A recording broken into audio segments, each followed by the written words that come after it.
केंद्रीय मंत्री अनुप्रिया पटेल इस वक्त मेरे साथ मौजूद हैं। मैडम, आप लोग एनडीए के पुराने सहयोगी रहे हैं, 2022 का चुनाव बहुत करीब है, लेकिन टिकट बंटवारे को लेकर अब तक कोई स्थिति साफ नहीं है। क्यों इतनी लंबी चर्चा हो रही है? चर्चा तो लंबी होगी क्योंकि एक एक सीट पर जब हम डिस्कशन करेंगे और हर सीट के सारे पहलुओं को देखेंगे तो इसमें समय लगता ही है, टाइम टेकिंग प्रोसेस होता है। और हमारे साथ एक नए सहयोगी भी इस बार जुड़े हैं, हमारे निषाद पार्टी भी साथ में है, तो हर सीट के डायनामिक्स भी बदलते हैं, इसलिए चर्चा में थोड़ा समय लगता है, लेकिन अब वो अंतिम दौर पर पहुंच चुकी है और बस एक आध दिन का मसला और है। क्या कितनी डिमांड है आपकी? क्या क्या, क्योंकि आप कहते हैं 11% जो है वो कुर्मी वोट हैं, तो उस आधार पर आपकी 36 सीटों की डिमांड है, ऐसा मुझे जानकारी है। क्या 36 सीटें मिलने की उम्मीद है आपको? देखिए, ऐसा है, आंकड़ों के संबंध में मुझे नहीं लगता है कि मैंने कभी कोई संख्या दी है, तो कहाँ से ये मैजिकल आंकड़े निकल के आ रहे हैं इस पर तो मैं टिप्पणी नहीं करूँगी। इतना ज़रूर कहूँगी कि हमारी पार्टी पिछड़ा वर्ग के लिए, कमज़ोर वर्ग के लिए, दलित आदिवासी जो समाज का हाशिए पर पड़ा हुआ तबका है, उसके लिए संघर्ष करती आई है। और उत्तर प्रदेश में संगठन का विस्तार हो, पार्टी का विस्तार हो, हमारी एक बेहतर उपस्थिति हो, ये हर पार्टी चाहती भी है। हम सीटों पर चर्चा कर रहे हैं, बहुत जल्दी आंकड़ा भी बताएंगे।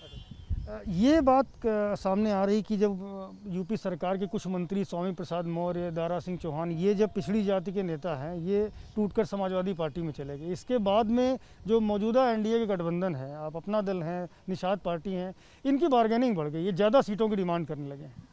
देखिए, ऐसा है कि हमारे जैसी पार्टियां जो ज़मीन पर काम करती हैं, उनके लिए अक्सर इस तरीके की बातें कही जाती हैं जो मुझे बहुत अरुचिकर लगती हैं, क्योंकि हमारा अपना आम जनमानस के बीच में संघर्ष है, हमारी अपनी ताकत है, और बड़ी पार्टियां और छोटी पार्टियां जब साथ में आती हैं तभी कोई सकारात्मक परिणाम भी देखने को मिलता है। अपना दल और भारतीय जनता पार्टी ने मिलकर सरकार बनाई है, तो निश्चित रूप से दोनों दलों की अपनी ताकत है। और रही बात बार्गेनिंग जैसा शब्द हमारे डिक्शनरी में तो नहीं है, लेकिन हाँ, ये ज़रूर है कि हम एक एक सीट पर विस्तार पूर्वक चर्चा कर रहे हैं, और हम दोनों ही पार्टियों ने तय किया है कि विनेबिलिटी ही हमारे सीटों के डिस्ट्रीब्यूशन का आधार है। जहां हम लड़के जीत सकते हैं वहां हम लड़ेंगे, जहां हमारा सहयोगी दल लड़के जीत सकता है वहां वो लड़ेगा।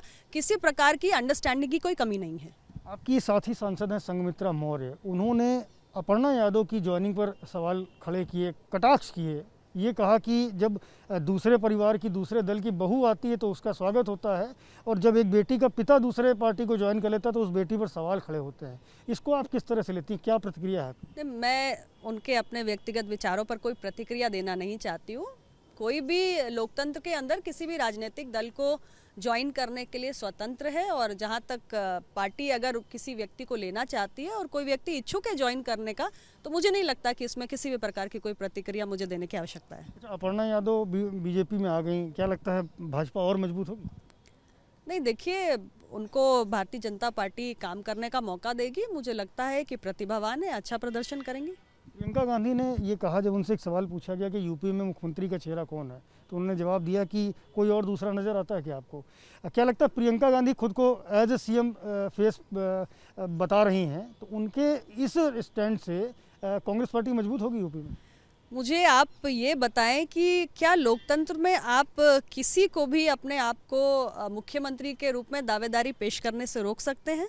हमारा देश स्वतंत्र है, लोकतंत्र है, हर किसी को अधिकार है अपने संगठन को खड़ा करने का, अपनी पार्टी को आगे बढ़ाने का, और अपने आप को मुख्यमंत्री के दावेदार के रूप में प्रस्तुत करने का, और अपने कार्यकर्ताओं का उत्साहवर्धन करने का। अंतिम सवाल है कि पिछड़ी जाति से जुड़े कुछ नेता समाजवादी पार्टी में गए हैं, आपकी पार्टी के, बीजेपी के मंत्री हैं यूपी सरकार में, उन्होंने ये आरोप लगाया कि पिछड़ों की उपेक्षा हुई लगातार 5 साल तक।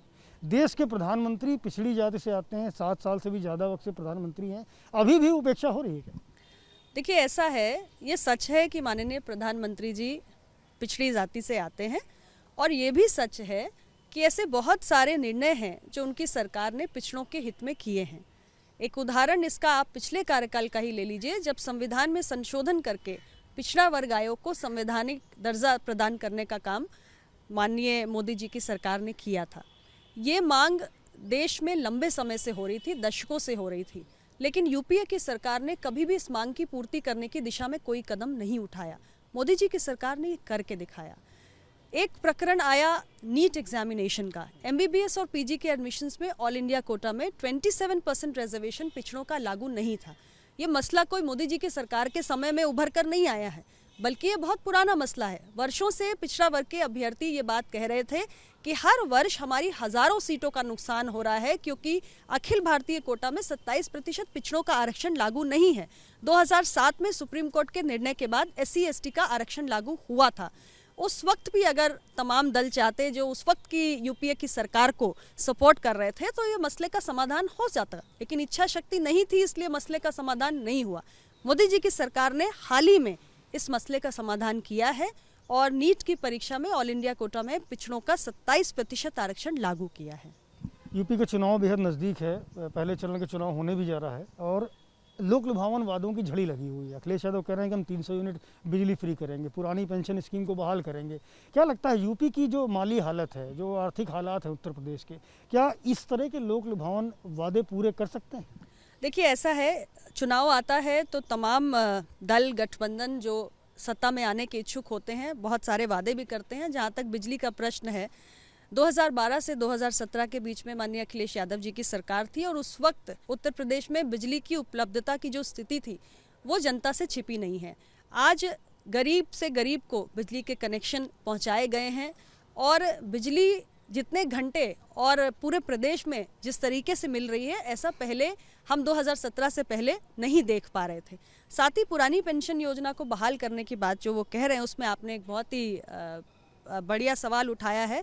तो वो सिर्फ इतना ही कहते हो सुनते हैं कि फाइनेंशियल एक्सपर्ट इसका रास्ता निकालेंगे, तो मुझे लगता है कि अपना पूरा रोड मैप भी उन्हें आम जनमानस के सामने रख देना चाहिए। शुक्रिया हमसे बात करने के लिए। केंद्रीय मंत्री अनुप्रिया पटेल हैं, उन्होंने बताया कि लगातार बातचीत जारी है और जो सीट शेयरिंग की बात है उसको लेकर के बहुत जल्द निर्णय होगा। संभवतः 1-2 दिन में स्थिति स्पष्ट हो जाएगी और ये बात सामने आ जाएगी कि अपना दल कितनी सीटों से यूपी में चुनाव लड़ेगा।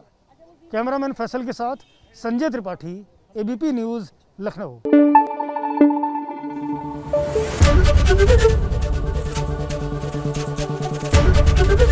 ABP न्यूज़ आपको रखे आगे।